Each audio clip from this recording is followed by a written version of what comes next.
advantage into the second leg in Switzerland, then it'll be all for them to blame. They're going to look at themselves, Maresca, and I'd love to have seen Maresca camp, if you will, on the just after that QE chance. Yeah, Servette just trying to get involved now down his left-hand side. It's Magicu put it into the penalty area. Good delivery, well headed away. Werner and Bayern, the header is well reached to Pedro Neto, who's driving forwards fantastically. Drives it onto his left foot. That's a massive challenge from the centre-half, Severin there, who is also going to carry the ball forwards. Brilliant defending against Neto, who just looks unstoppable at the moment driving forwards there, but Chelsea just sat deep once more. It's going to be Mondua carrying in the shirt number 5 to the left-hand side. Kuteza.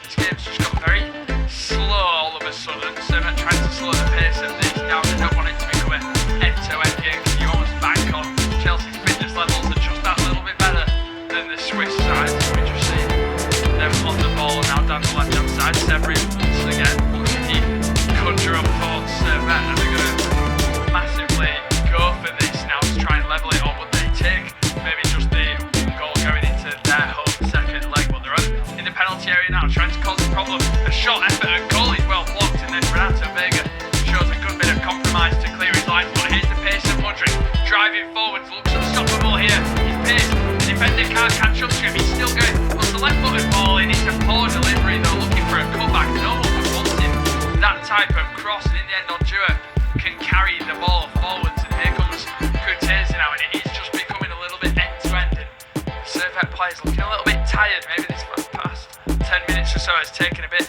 out of them for the moment, as it comes off a Servette man and goes out for a Chelsea goal kick. But this second half has been extremely open. Oh, as you say, it's really opened up now, and you know, Chelsea 1-0 up, got a fantastic spot up there.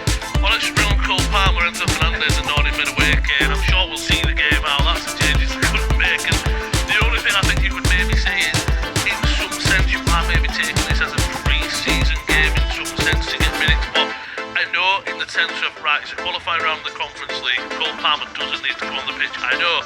But he hasn't had a pre-season, so I think maybe Maresca is trying to get him on to get minutes, because he's not really, especially for Maresca, to get him on the pitch, get him some minutes in, and maybe just see this game out with him on. I think it was, by the way, Fernandes and Palmer on, I know it was Gui and Neto off, and I believe it was also Nkunku for the first player as well.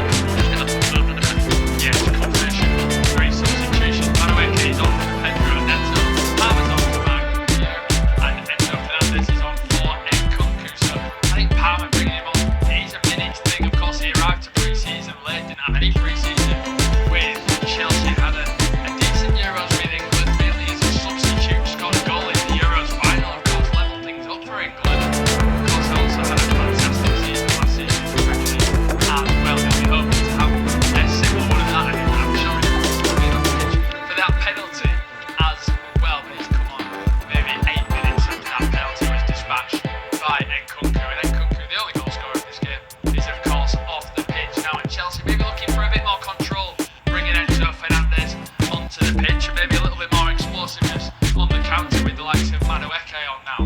Pedro Neto taking